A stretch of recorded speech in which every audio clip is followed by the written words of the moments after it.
diferença. Estou aqui eu novamente com vocês, Regina Célia, psicóloga e psicanalista, conversando um pouquinho sobre nós da diferença. Lembrando aí para vocês que eu gostaria muito que vocês me contassem nesses primeiros episódios o que vocês acham que significa o nome do nosso programa, o que para você significa Nós da Diferença. E nesses primeiros episódios nós estamos gravando aqui, eu estou contando a história da minha vida, quem é a Regina Célia, né? Então nós paramos no episódio passado, eu estava contando da minha infância, da descoberta do meu diagnóstico, catarata congênita, onde o médico, ao falar pro meu pai e para minha mãe que eu perdi o olho direito, estava cega do olho direito e estava ficando cega do olho esquerdo também, né? E que o meu diagnóstico era catarata congênita e o médico fala, o senhor vai ter que procurar uma escola de crianças com deficiência visual, crianças cegas, para ela estudar. Na ocasião, minha mãe não queria, existiam escolas de sistema de internato, minha mãe não quis que eu estudasse em internato para não ficar longe dela. E eu só ingressei na escola após a minha cirurgia, a primeira cirurgia do olho que eu fiz no olho direito, em que o médico falou, vamos operar, né, o Dr. Guido, lá no Hospital Cruz Azul, lá nos anos 72, 73, o Dr. Guido falou para os meus pais, vamos operar o olho direito, que ela já perdeu, se tivermos algum sucesso, operamos o outro olho, né? E não tivemos grandes sucessos, eu enxergava, eu podia dizer que eu era uma grande míope, né? Eu tinha que colocar as coisas bem pertinho do meu olho para eu poder enxergar. Aí, o que acontece depois da minha cirurgia? Esse foi o motivo que os meus pais falaram que retardou, atrasou um pouquinho o meu ingresso na idade de 7 anos na escola, que era o hábito, né? A gente entrar entre 6 e 7 anos. Eu entrei com 8 anos.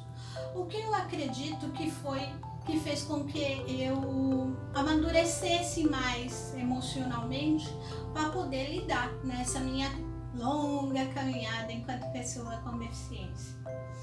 Então eu ingressei na escola, entrei numa escola próxima à minha residência, nós procuramos uma escola na Zona Norte, onde morávamos, né? Uma escola muito tradicional que tinha uma aula para pessoas com deficiência, que foi em Buenos Aires. Eles disseram que não tinha vaga, me encaminharam para o Silva Jardim. E lá no Silva Jardim eu fiz o meu ensino, hoje chamado ensino fundamental, que era na época de 1ª a 8ª série. Ah, esqueci, gente! Como que ninguém me lembrou? A Kelly tá aqui me assessorando hoje, né, Kelly, querida? Olá, gente! E eu esqueci de falar como eu tô vestida hoje para os meus amigos que também são pessoas com deficiência visual, porque eu sou muito curiosa de saber como a pessoa está vestida, onde ela está. Então vamos lá, gente, hoje eu estou sem brincos, eu adoro usar brincos, mas hoje eu estou sem brincos porque eu perdi a tarraxinha no caminho, saindo de casa para vir para cá, e caiu a tarraxinha, e para não perder o brinco eu tirei os dois, né? Para não ficar com um brinco de um lado e o outro brinco sem, outra orelha sem brinco. Tô com óculos quadradinho que a minha querida amiga Val me deu semana passada de presente, um óculos preto. Estou com uma blusa preta também, meu relógio que é muito típico, 3 pulseiras, ó, fazendo barulhinho. A parede aqui, a Kelly querida falou que é uma parede laranja, e temos 3 quadros, né? Os quadros tem lua, caveira, uma paisagem de passarinhos, sapo e borboletas, e o outro não me lembro. Então vamos lá? Lembrando mais uma vez, não esqueça de curtir, de dar o seu like, fazer o seu comentário, dizer o que significa Nós da Diferença. Que depois que eu contar a história da minha vida, eu vou fazer a decifrar para vocês por que eu escolhi esse nome. E divulgue aí para os seus amigos, para os seus inimigos, que eu espero que eu possa estar ajudando todos vocês. Então, continuando, né? Eu ingressei numa escola e naquela época eu acho que é a questão mais adequada para o ensino para uma pessoa com deficiência visual. E se você tiver uma outra história, uma outra informação diferente da que eu vou contar aqui, escreve aí no comentário. Quem sabe um dia você vem aqui contar como que é para você, pessoa com deficiência, para você familiar de alguma pessoa com deficiência, como que foi o ingresso na escola, para você mesmo ou para o seu familiar querido, tá bem? Pra gente compartilhar aqui informações. Então eu ingressei lá, eu fui alfabetizada em Braille, depois eu vou contar para vocês o que é o Braille, como que ele surgiu, que é o método pelo qual as pessoas cegas lêem com a ponta dos dedos, leem pelo tato. Então eu aprendi a ler e escrever em Braille, né? Eu estava com 8 anos, eu fui alfabetizada normalmente. Depois, para fazer as contas, como eu não podia escrever em Braille, né, para fazer as continhas, mais, menos, né? Tem toda aquela história de chave, de igual, colocar arme efetui, da minha época tinha isso, eu não sei como que tá isso hoje, faz tempo que eu estou longe da escola primária. Então a gente tinha um equipamento chamado cubaritmo, que eram dadinhos que estavam escritos os números em Braille, que a gente encaixava numa tela e fazia as operações, que futuramente foi, e até hoje, né, foi substituído e até hoje é utilizado o Soroban, que é uma calculadora japonesa de contas, como um contador, aquele contador que as crianças têm, que contam as bolinhas assim. A gente tem, os japoneses criaram uma calculadora que dizem que é mais rápida ainda que as calculadoras eletrônicas, que as calculadoras digitais, né? E a gente aprende a matemática ali, para fazer a matemática, todas as operações. Bom, naquela época a gente era estimulado, existia uma professora da sala de recursos, a qual nos alfabetizava em Braille. A gente ficava 6 meses na sala de recursos, aprendendo Braille e aprendendo a matemática. A partir de julho, depois que acabava as férias de julho, em agosto a gente ingressava numa classe comum com crianças sem deficiência visual e a gente seguia junto com eles. Alguns alunos, às vezes os professores ditavam pra gente o que estava na lousa, alguns alunos mais destacados a professora escolhia, era orientada para escolher alunos mais destacados para nos auxiliar por matéria, português, matemática, para ditar pra gente o que estava na lousa.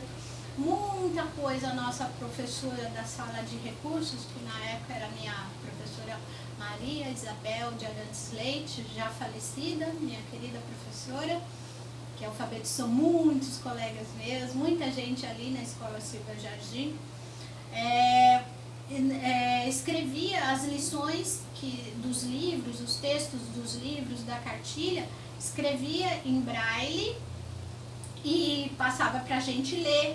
Depois a gente respondia em Braille e ela punha a caneta, ela transcrevia as nossas respostas para o professor da sala corrigir. Depois, quando a gente ingressou lá na 5ª série, que hoje corresponde ao 6º ano, a gente aprendia a datilografia e escrever na máquina de escrever, que é um equipamento que eu não sei explicar muito bem, que para muita gente desconhece, mas vamos dizer, ela é a bisavó do notebook. Era uma coisa mais mecânica, sendo que o notebook é mais eletrônico, né? Então a gente usava a máquina de escrever e fazia as lições que não eram de matemática, de exatas, a gente fazia as lições, trabalhos, redações, trabalhos de geografia, história, provas, tudo na máquina de escrever, o professor corrigia. E a parte de matemática, que a gente tinha que fazer cálculo, era obrigado, mas necessário utilizar o Braille, a professora transcrevia e o professor da disciplina corrigia. Matemática, depois no colegial, que hoje é o ensino médio, né? Ou segundo grau, o ensino médio, ela transcrevia e o professor especialista de química, física e matemática corrigia, né? fiz lá da primeira à oitava série, conheci muita gente. Hoje, com a tecnologia, Facebook, Instagram, reencontrei muita gente. E aí depois fui para o ensino médio. E nesse meio caminho aconteceu uma coisa muito atípica em relação às minhas demais colegas, que eu tinha muitas, né? Quando eu faço aniversário em outubro, eu fiz aniversário dia 14 de outubro, e quando foi dia 27 de janeiro de 1982, faz muitos anos, a minha mãezinha faleceu. Eu estava com 14 anos. E a minha mãe, gente, ela era uma sábia por natureza. E eu digo que o pai das pessoas com deficiência, os pais, são mais especiais ainda do que as pessoas com deficiência. Eles vêm para nos completar. Por quê? Porque a minha mãe conseguiu me ensinar a fazer uma porção de coisas. Ela me ensinou a fazer tricô, que é uma arte manual, tricô, crochê. Me ensinou a pintar, que eu gostava muito. Ela furava o contorno dos desenhos, ela furava com um alfinete, ela punha sobre uma almofada ou um travesseiro de espuma e furava o contorno para eu poder pintar. Eu adorava pintar. Ela lia livros, contava histórias. Então, gente, o último livro que ela leu para mim foi um livro que virou novela e chama-se Éramos Seis, Maria José do Pré. Um livro lindo. E ela lia para mim no clube. A gente ia ao clube da Polícia Militar, que meu pai era militar, e passávamos lá às tardes de sábado. De manhã a gente ia na piscina, almoçávamos e depois ficávamos lá no parquinho e ela lendo para mim.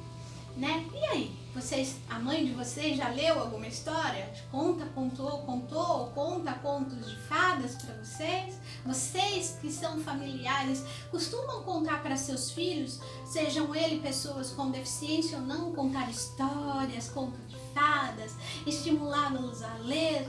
Nossa, gente, como a gente pode viajar através e dentro de um livro, não é? Qual o livro que marcou mais a sua vida? Tem algum? Você lembra aí? Escreve aí nos comentários. Quem sabe um dia a gente possa vir aqui comentar as histórias, não é? Bom, minha mãezinha faleceu, ela me ensinou muita coisa e muita coisa ela fez por mim e para mim. Por um ato de amor, de extremo amor. A minha mãe não me ensinou a pentear o meu cabelo, porque ela adorava pentear o meu cabelo, fazer cachinhos. A minha mãe me ensinou a arrumar a casa, lavar louça, esquentar café, que eu gostava, que eu levantava tarde, esquentava meu café, né? Não me ensinou a fritar ovo. E até hoje eu não sei fritar ovo e eu adoro ovo frito com pão, uma delícia.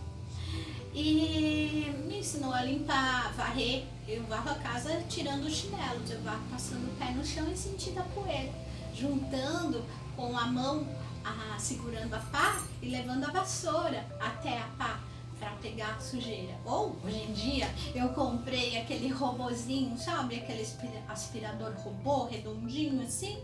Pois é, eu comprei aquele lá. Aí aquele lá quebra um galho e tanto pra mim. Pus até o nome dele, ele chama Maurício. Bom, é meu companheiro.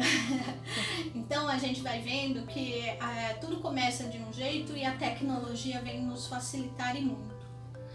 E aí, quando a minha mãe morreu, eu não sabia fazer um monte de coisas por mim mesma. E aí eu tive que penar um pouco, sofrer um pouco para tanto. Aí é isso que eu falo para os pais. Pais, ensinem sim os seus filhos. Descubram junto com eles a melhor forma de fazer as coisas. Nós somos diferentes, então é diferente muitas coisas a forma de agir. Então, como eu falei, o varrer a casa. É comum você pegar a vassoura, puxa o pó, a sujeira com a vassoura e põe a sujeira na pá de lixo e joga a pá, né? Joga o lixo que está na pá dentro da lixeira. E a minha mãe me ensinou uma técnica diferente, que era eu tirar os chinelos para poder sentir com o tato da sola dos meus pés como que era fazer isso. Bom, aí o que aconteceu? Um tempo depois, meu pai casou-se novamente. Meu pai foi num programa, gente, de televisão muito antigo, de um apresentador de TV também muito antigo, o senhor Silvio Santos. Ele tinha um programa que chamava-se Namoro na TV. E meu pai foi lá participar, escreveu uma carta por uma candidata, e aí apareceu.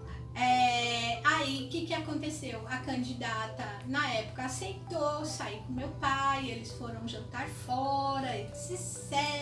Meu pai estava com 50 anos, minha mãe também, eles tinham a mesma idade, nasceram no mesmo ano, em 1931. Minha mãe morreu um pouquinho antes de fazer 50 anos e meu pai já estava com 50 anos quando a minha mãe faleceu, né? Alguns anos depois meu pai casou-se, aí ele foi no programa do Namoro da TV, saiu para jantar com a moça e acabou não ficando, né? Eles acabaram não tendo namoro, mas aí as colegas, as mães das minhas colegas de escola ficaram sabendo, viram meu pai. E aí, um dia, a mãe da minha amiga Antonieta, Antonieta, se você estiver me vendo aí em algum lugar, amiga, entre em contato, pelo amor de Deus. Morro de saudade da Antu. E o nome da mãe dela era Joana, ela tinha um irmão chamado Alexandre, né? E a mãe da Antonieta, a dona Joana, mostrou para a dona Marisa, que era muito amiga dela, que estava passando o final de semana, ela falou, ó, esse senhor que está aí na TV é o pai da Regina, amiga da Antonieta.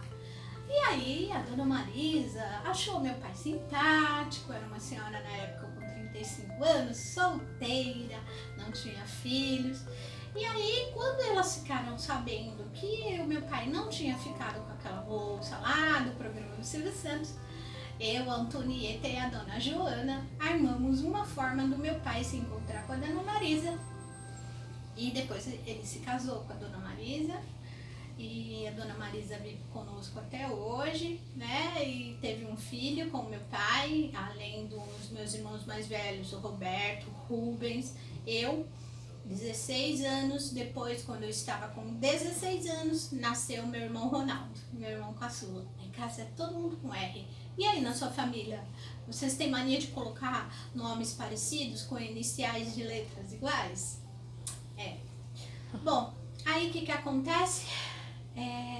Tivemos muitas coisas, eu tive que aprender muita coisa sozinha, na cara e coragem. Por isso eu acho importante um programa como esse, para a gente compartilhar experiências e trocarmos vivências, para que você não descubra a roda novamente.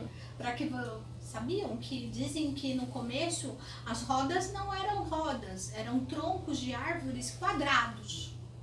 E que os homens daquela época, das cavernas, os nômades, sentiam que quando aquele quadrado começava a rolar e desgastava e ficava arredondado, era melhor para a gente carregar ou conduzir os carros ou as coisas que eles estavam conduzindo. E aí, você sabe como surgiu a roda? Pode comentar? Comenta aqui. Comenta o que é para você, o que significa o nome desse programa, Nós da Diferença. Compartilhe as suas experiências, como foi a sua primeira escola. E se você tem alguma coisa, algum fato interessante da sua vida na sua adolescência, para a gente compartilhar e conversar aqui futuramente. Tá bom?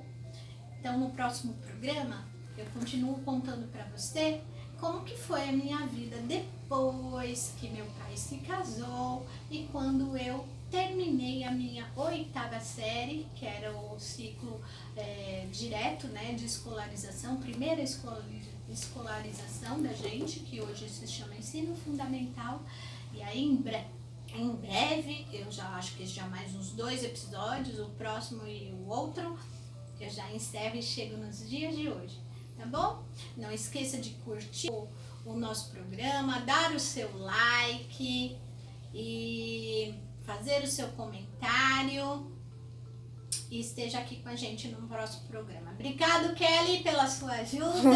Obrigado a todos vocês e até o nosso próximo programa. Tchau, gente!